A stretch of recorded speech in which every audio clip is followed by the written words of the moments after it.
اصلاحی اور روحانی علاج سے متعلق قرآن و سنت کی روشنی میں مزید ویڈیوز دیکھنے کے لیے ہمارے یوٹیوب چینل عارف محمود سلفی آفیشیل کو سبسکرائب کیجیے۔ نحمدہ و نصلی علی رسولہ الکریم، اما بعد، اعوذ باللہ السمیع العلیم من الشیطان الرجیم من حمزہ و نفخہ و نفثہ۔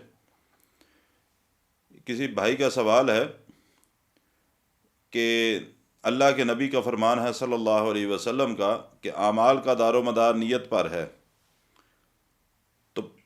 پہلی بات تو یہ کہ ثواب کی نیت سے کن جگہوں کا سفر کیا جا سکتا ہے، اور دوسری بات یہ کیا ہر عمل کی قبولیت اس کی نیت پر ہے؟ یہ دو سوال اس بھائی کے ہیں۔ پہلا سوال جو ہے کہ ثواب کی نیت سے کن جگہوں کا سفر کیا جا سکتا ہے؟ اللہ کے نبی صلی اللہ علیہ وسلم کا فرمان ہے کہ ثواب کی نیت سے ثواب کے حصول کی نیت سے 3 جگہوں کی طرف سفر کیا جا سکتا ہے۔ پہلی جگہ مسجد حرام مکہ، دوسرا مسجد نبوی یعنی مدینہ المنورہ، اور تیسری چیز مسجد اقصی جو بیت المقدس ہے، جس کو قبلہ اول جو ہے وہاں، یہ 3 جگہوں کی طرف ثواب کی نیت سے سفر کیا جا سکتا ہے۔ آپ کے سوال کا اگلا حصہ ہے کیا ہر عمل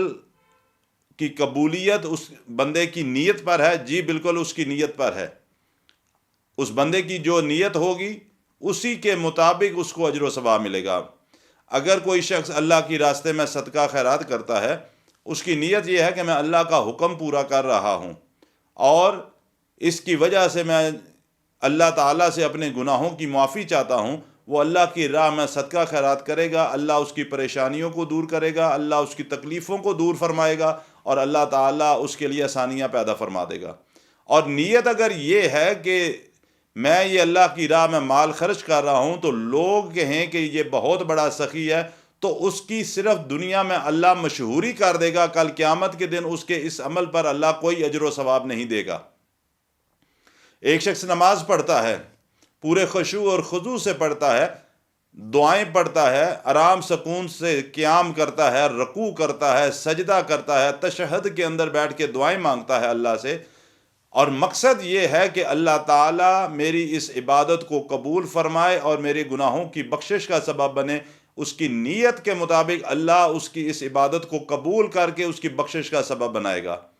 لیکن اگر کوئی اس شخص اس نیت سے لمبا سجدہ کرتا ہے کہ جو مجھے دیکھ رہا ہے وہ کہے کہ کتنے بڑے حاجی صاحب ہیں، کتنے خشوع اور خضوع سے اتنا لمبا سجدہ اور اتنا لمبا رکوع کر رہے ہیں، کتنی آرام سے نماز پڑھ رہے ہیں، تو پھر یہ ریاکاری کے اندر آئے گا۔ ایسی نماز مجھے اللہ کی جنت میں نہیں داخل کرے گی بلکہ اللہ کی جہنم تک لے جائے گی۔ ہر چیز کا دار و مدار آپ کی نیت کے اوپر ہے کہ جو اچھا کام، نیک عمل آپ کر رہے ہیں وہ کرتے وقت آپ کی نیت کیا ہے؟ کیا نیت اللہ کی رضا کا حصول ہے؟ اگر اللہ کی رضا کا حصول ہے، انشاءاللہ آپ کے اس عمل کی وجہ سے اللہ آپ سے راضی ہوگا اور اللہ آپ کی بخشش کا سبب بنائے گا۔ اگر آپ کے ذہن کے اندر آپ کی نیت یہ ہے کہ میں لوگوں کے اندر مشہور ہو جاؤں، میں بہت بڑا اچھا گفتگو کرنے والا ہوں، بڑا اچھا مقرر ہوں، بڑا اچھا عالم ہوں، بڑا اچھا قاری ہوں، میں بڑا اللہ کے راہ میں خرچ کرنے والا ہوں، تو مشہور ہو جاؤں، تو یہ ساری کی ساری چیزیں ریاکاری کے اندر آتی ہیں، اور میری اس غلط نیت کی وجہ سے میرے یہ سارے کے سارے اعمال مجھے اللہ کے عذاب سے دوچار کر دیں گے۔ اللہ سے